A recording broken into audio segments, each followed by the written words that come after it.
remember, kaya di pa man gid ni remember yan, first birthday celebration and special dedication, no? But as the time go, maabot siya sa naminog, bigyan siya. Pati yung Ethan, hopefully, makabasa na ka, you'll be able to read, no? Sa mga letters, sa iyong mga hinigugma, dinhi, very attentive, ako'y kain. Sige. Na-mention man yung pangalan. Thank you so much, everyone.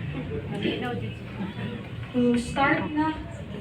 A blissful afternoon, family and friends. Welcome to the special dedication and wonderful birthday celebration of Kuya Marky and Ate Aljus.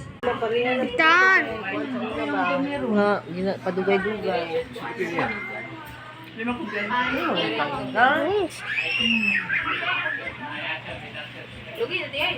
Ay, son. Hoy, boy.